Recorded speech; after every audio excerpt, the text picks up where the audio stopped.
Hello, traders. FX Pip Collector here. Today is Thursday, November 14th, and I'm going to be analyzing the US dollar Canadian starting on the monthly, working my way all the way down to the 1 hour time frame for the full top down analysis.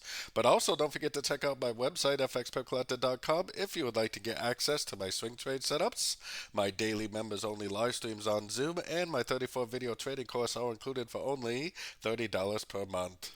So, anyways, on the US dollar CAD, I still am looking at this as possibly being an A and this being a wave B. Wave Bs do quite often make higher highs, so that doesn't deter me. And eventually, it going down for a wave C, taking out this low of wave 4.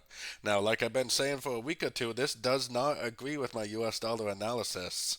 My US dollar analysis has this probably going up for quite a bit more time.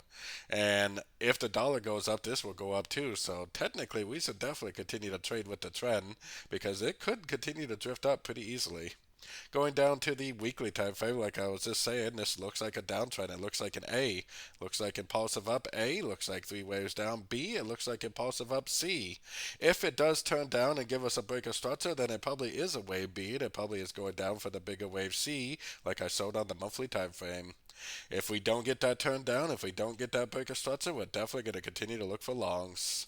Going down to the daily time frame, very, very strong uptrend as you can see. Now I got my Fibonacci, we had a big push down right here, so I got my Fibonacci retracement for flat set up because this looks like it still could turn at possibly at the 138. But at this point, like I said, based on the US dollar analysis, we probably should continue to look for longs, and more than likely, this will continue the uptrend.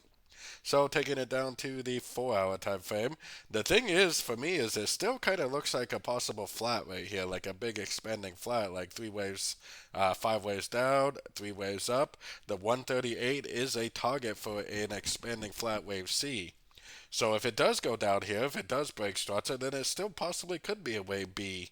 But like I said, it doesn't really agree with the dollar analysis, which means that it may more likely just continue to make higher highs, higher lows, which is why I will definitely continue to look for longs. So going down to the 1 hour time frame, our last structure level is way down here on this one. So even if it does decide to go down and break these little smaller structure levels, that does not tell me the trend is over. More than likely, the next move down is going to be another correction to the uptrend. More than likely, the next move down will be a correction to the last wave up. So definitely be very careful. If it does go up, make a new high like this, and then turn down and then break that structure, then that would definitely tell me it's a wave B. Otherwise, I would definitely be looking at any moves to the downside as nothing more than a correction to the uptrend, and I would definitely continue to look for longs until we get a confirmation on preferably the 4 to 8 hour time frame that this uptrend is over. So don't forget to join my free Discord channel, which is linked down here in the corner. And as always, thank you and happy trading.